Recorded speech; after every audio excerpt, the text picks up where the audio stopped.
Hey guys, welcome back to statistics explain. इस वीडियो में बात करने वाले इंडियन स्टॉक मार्केट के बारे में। रिसेंटली अक्टूबर के मंथ में इंडियन स्टॉक मार्केट ने काफी अप्स एंड डाउन को विटनेस किया और ये ट्रेंड नवंबर में भी कंटिन्यू ही रहा है। Indian equity investors have lost 50 lakh crore rupees since September 27, when the Nifty and Sensex hit record highs of 26,277 and 85,978 respectively. Both indices have fallen close to 10%, marking 6 weekly losses in the past 7 weeks. तो हम बात करेंगे क्या रहे reason जिसकी वजह से ऐसा हो रहा है। In addition to it, we will also discuss what exactly is the world economic scenario behind it and till when we can expect the recovery phase. Also, we will discuss what are the government policies around it and what RBI is doing in order to handle this crisis. So let's get started. In order to understand what is actually happening in the Indian stock market, let's begin with the retail sector.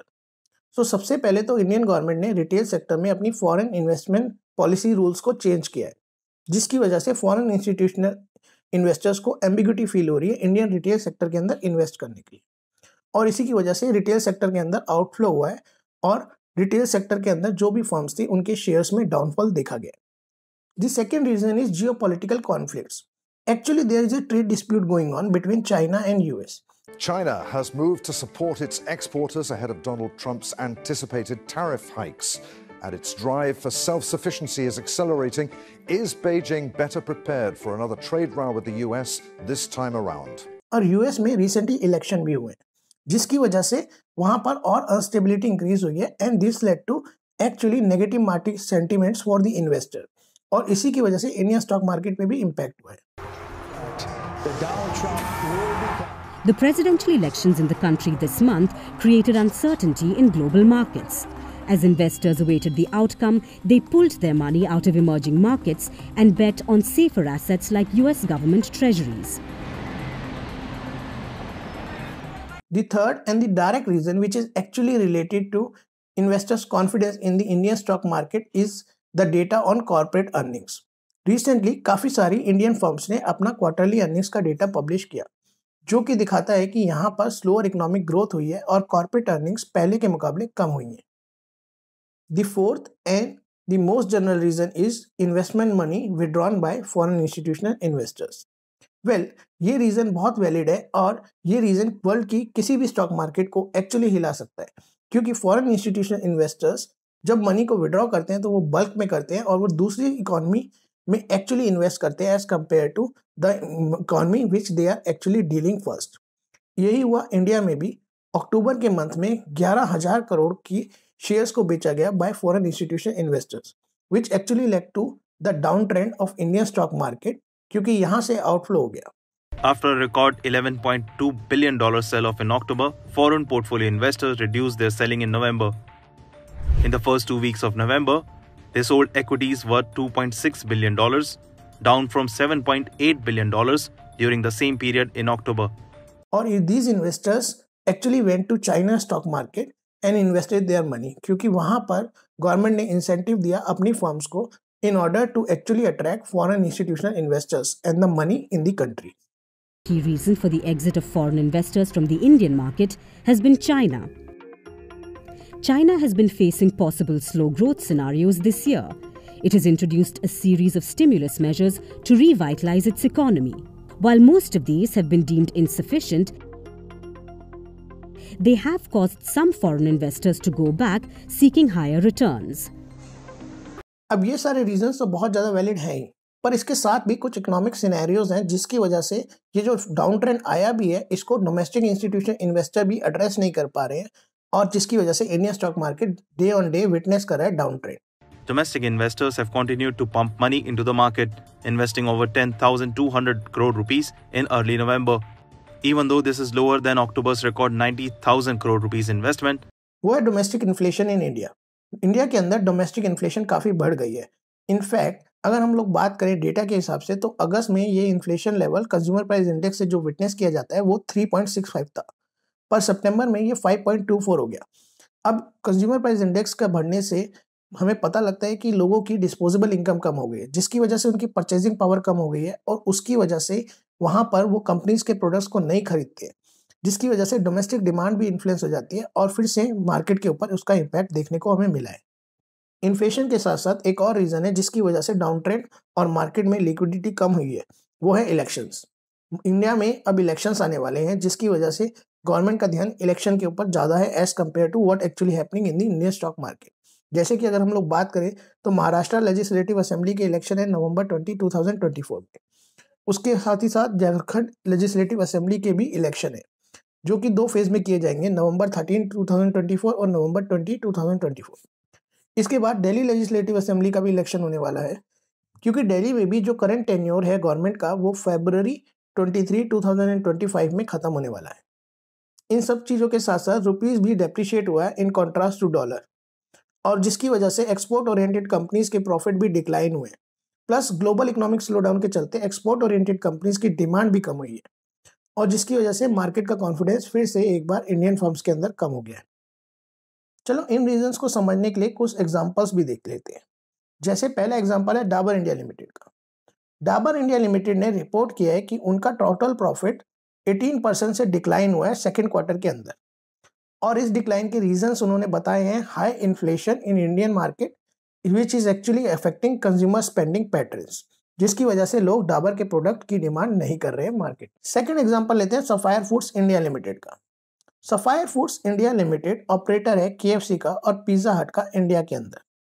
Sapphire foods India limited ने report किया है कि उनका profit decline हुआ है due to inflation and reduced consumer spending. उन्होंने इसके reasons के बाद बताया कि उनका प्रॉफिट सेम स्टोर्स के अंदर पिछले साल 8% ज़्यादा था KFC के लिए और 3% ज़्यादा था पिज्जा हट के लिए। थर्ड एग्जांपल लेते हैं ITC लिमिटेड का। ITC लिमिटेड ने भी रिपोर्ट किया है कि उन्होंने अपनी प्रॉफिट एक्सपेक्टेशन को मिस किया है सेकेंड क्वार्टर के अंदर, और उसका रीजन उन्होंने दिया है rising cost of raw materials and a slow down in the demand for consumer goods in the urban areas.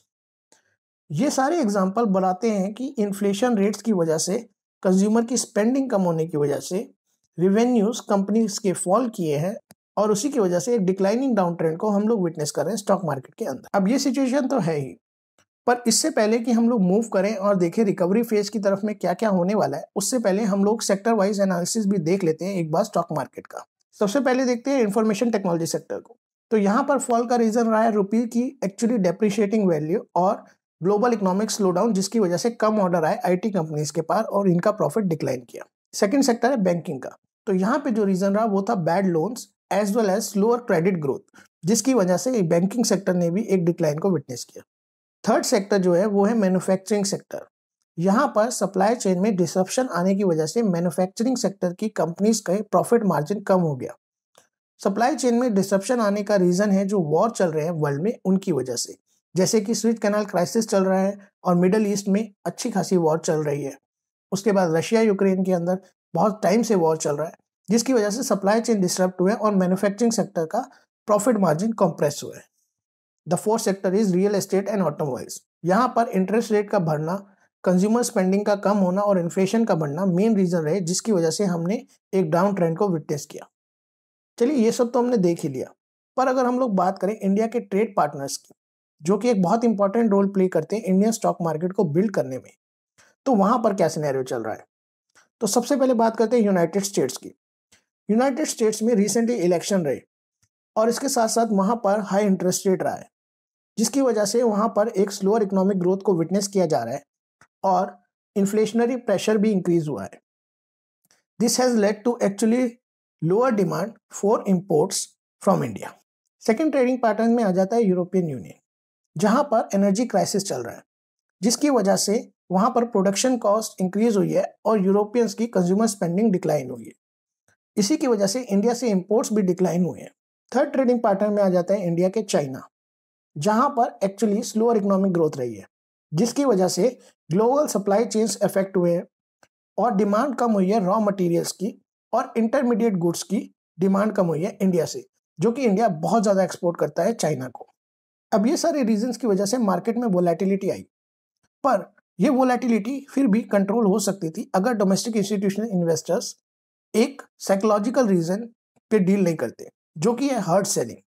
इसमें पैनिक सेलिंग होती है और एक इन्वेस्टर अपने स्टॉक को एक्चुअली सेल कर देता है just looking at his peers because his peers are actually selling their stocks as losses. और लॉस को कम करने ही इंडिविजुअल का साइकोलॉजी रहता है इस कंडीशन में। तो ये सब सुन के तो ये लगता है कि मार्केट का रिटर्न होना बहुत ही मुश्किल है। पर क्या पहले भी ऐसी कोई सिचुएशन आई है और क्या सिचुएशन आने के बाद मार्केट उससे रिकवर हुआ है? तो ये सिचुएशन आई थी मार्च 2020 में। यहाँ पर फॉरेन इंस्टीट्यूशनल इन्वेस्टर्स ने विड्रॉ करे थे 61973 करोड़। इस विड्रॉल के बाद मार्केट ने एक सिग्निफिकेंट डिक्लाइन को विटनेस किया था, जिसमें निफ्टी 50 और सेंसेक्स 23% से फॉल कर गए थे मार्च 2020 में। पर उसके बाद भी मार्केट रिकवर कर गया और मार्केट के रिकवरी के बहुत इंपॉर्टेंट रीजन रहे। क्या वो रीजन अभी भी होल्ड करते हैं 2024 में? इस पे बहुत कुछ डिपेंड करेगा मार्केट के वापस आने पर। सबसे पहला रीजन था डोमेस्टिक इंस्टीट्यूशनल इन्वेस्टर्स का। डोमेस्टिक इन्वेस्टर्स ने म्यूचुअल फंड से और इंश्योरेंस कंपनीज से परचेज करने के बाद अपना मार्केट में पार्टिसिपेशन को बढ़ाया, जिसकी वजह से फॉरेन इंस्टीट्यूशनल इन्वेस्टर्स के विड्रॉल को भी हम लोगों ने ऑफसेट कर दिया और डोमेस्टिक इंस्टीट्यूशनल इन्वेस्टर ने सिग्निफिकेंटली इन्वेस्ट किया था, जिसकी वजह से मार्केट में वापस से लिक्विडिटी आई थी और स्टेबिलिटी आई थी। सेकेंड रीजन था 2020 में एक्चुअली आरबीआई का रेपो रेट को रिड्यूस कर देना, वो भी 115 बेसिस पॉइंट से, जो कि मार्च और मई के बीच में हुआ था in order to stimulate economic activity. Repo rate के कम हो जाने से कंज्यूमर की स्पेंडिंग इंक्रीज हो जाती है, बोरिंग कॉस्ट डिक्लाइन कर जाती है, जिसकी वजह से इन्वेस्टमेंट भी इंक्रीज होती है। हाउएवर इसका जो इम्पैक्ट था हमने 2020 में इतना जल्दी विटनेस नहीं किया क्योंकि ट्रांसमिशन प्रोसेस में टाइम लगा। बट ओवरऑल इसकी वजह से कंज्यूमर का कॉन्फिडेंस मार्केट के अंदर वापस आया था और हाउसिंग सेक्टर ने एक ग्रोथ दिखाई थी इंडियन स्टॉक मार्केट के लिए। जो सेकंड रीजन रहा 2020 में मार्केट के वापस खड़े हो जाने का, वो था गवर्नमेंट का अनाउंस करना आत्मनिर्भर भारत पैकेज। ये 20 लाख करोड़ का पैकेज था और इसमें अलग अलग सेक्टर्स को एक्चुअली हेल्प की गई थी। Micro small and medium enterprises को यहाँ पर बहुत ज़्यादा सपोर्ट किया गया था और इस पैकेज की वजह से मार्केट के अंदर लिक्विडिटी आई थी और क्रेडिट गारंटीज भी चली थी। इसकी वजह से एमएसएमई ने एक्चुअली अपने ऑपरेशनल चैलेंजेस को बहुत अच्छे से एड्रेस कर लिया था, जिसकी वजह से लॉन्ग टर्म इम्पैक्ट देखने को मिला था और हमने एक बहुत बड़ी इकोनॉमिक रिकवरी को विटनेस किया था। जो थर्ड रीजन है और जो लकी रीजन रहा इस पूरे सिनेरियो के अंदर, जिसकी वजह से मार्केट दोबारा से खड़ी हुई, वो था 2019 में गवर्नमेंट का इंट्रोड्यूस करना जीएसटी को और इंसॉल्वेंसी एंड बैंकरप्सी कोड को, जिसकी वजह से टैक्सेशन को स्ट्रीमलाइन किया गया और बिजनेस एनवायरनमेंट को इंप्रूव करने में हेल्प हुई। जीएसटी ने टैक्स स्ट्रक्चर को एक्चुअली सिंप्लीफाई किया, जिसकी वजह से कंप्लायंस बर्डन कम हुए और इंसॉल्वेंसी एंड बैंकरप्सी कोड ने एक्चुअली एक फ्रेमवर्क को प्रोवाइड किया, जिसका काम था रिजॉल्व करना इंसॉल्वेंसीज को। इसकी वजह से भी इन्वेस्टर्स का कॉन्फिडेंस वापस आया इंडियन स्टॉक मार्केट के अंदर और ease of doing business improve हुआ और इंडियन स्टॉक मार्केट वापस से इंप्रूव हुआ 2020 के क्राइसिस के बाद। फोर्थ रीजन जो बहुत ही इंपॉर्टेंट था वो था वर्ल्ड सिनेरियो का ग्लोबल लिक्विडिटी। दुनिया भर के सेंट्रल बैंक्स ने अकोमोडेटिव मॉनेटरी पॉलिसी को इंट्रोड्यूस किया, जिसके चलते एक लिक्विडिटी क्रिएट हुई इमर्जिंग स्टॉक मार्केट्स के अंदर और इन्वेस्टर्स का कॉन्फिडेंस बढ़ा और लिक्विडिटी बढ़ने के बाद से इंडियन स्टॉक मार्केट और वर्ल्ड की ओवरऑल मार्केट स्टेबल हो पाई। अब ये सारे रीजन तो 2020 के थे, पर क्या 2024 में भी ऐसा कुछ किया जा रहा है जिसकी वजह से इंडियन स्टॉक मार्केट वापस आ सके? तो चलिए समझते हैं क्या किया जा रहा है। सबसे पहले तो इंटरेस्ट रेट। इकोनॉमिक ग्रोथ को बूस्ट करने के लिए आरबीआई ने इंटरेस्ट रेट को 25 बेसिस पॉइंट से कम कर दिया है। उसके बाद fiscal stimulus, micro small and medium enterprises को सपोर्ट करने के लिए। अब ये दो चीज़ों की वजह से ये तो लगता है कि इंडियन स्टॉक मार्केट की कंडीशन को देखते हुए गवर्नमेंट कुछ तो एक्शन ले रही है, पर क्या ये आगे बढ़ सकता है? अगर हम लोग बात करें मार्केट करेक्शन की, मार्केट करेक्शन का टाइम वो होता है जब स्टॉक्स को और अट्रैक्टिव बनने का मौका मिलता है फॉर लॉन्ग टर्म इन्वेस्टमेंट, और ये वही टाइम है। और इसी सिनेरियो के अंदर जो सेक्टर सबसे अच्छा रिटर्न प्रोवाइड कर सकते हैं और जल्दी वापस आ सकते हैं और स्टेबल हो सकते हैं वो है टेक्नोलॉजी सेक्टर और फार्मा सेक्टर, क्योंकि ग्लोबल कंडीशंस आज नहीं तो कल स्टेबलाइज हो ही जाएंगी और इन्वेस्टमेंट का रिटर्न जल्दी ही हम सबको मिलने भी लगेगा। अब ये कहने का रीजन ये है कि इंडियन स्टॉक मार्केट ने रिसेंटली एक नोटेबल फ्लक्चुएशन को भी विटनेस किया। डोनाल्ड ट्रंप का यूएस के इलेक्शन को जीत जाना। नवंबर 6, 2024 को निफ्टी 50 और सेंसेक्स एक बार दोबारा से इंडिया में इंक्रीज हुआ। ये जो सर्च था ये इन्वेस्टर्स के ऑप्टिमिज्म को दिखाता है इंडियन स्टॉक मार्केट के अंदर, क्योंकि डोनाल्ड ट्रंप एक प्रो बिजनेस पॉलिसीज को फॉलो करते हैं, such as corporate tax rate को कम करना और डी रेगुलेशंस को इंक्लूड करना, जिसकी वजह से डेफिनेटली लगता है कि इंफॉर्मेशन टेक्नोलॉजी सेक्टर और बैंकिंग सेक्टर में और फार्मा सेक्टर में ग्रोथ आएगी। अब ये पूरी सिचुएशन को समझने के बाद और पूरा ग्लोबल इकोनॉमिक सिनेरियो को एक्चुअली देखने के बाद मेन क्वेश्चन ये राइज होता है कि मार्केट में ग्रोथ कब आएगी। तो अगर ग्लोबल इकोनॉमिक सिचुएशन स्टेबल हो जाती है और डोमेस्टिक पॉलिसीज जो कि आरबीआई और गवर्नमेंट ऑफ इंडिया फॉलो कर रही है वो इफेक्टिवली एग्जीक्यूट होती है, तो अगले 6 महीने में मार्केट में स्टेबिलिटी आ सकती है।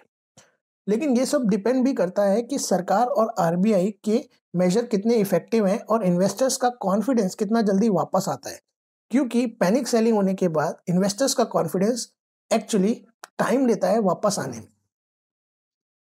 Alright, I think that is all for this video. If you like this video, please subscribe to this channel and share it with your friends. And I will see you next time. Thank you.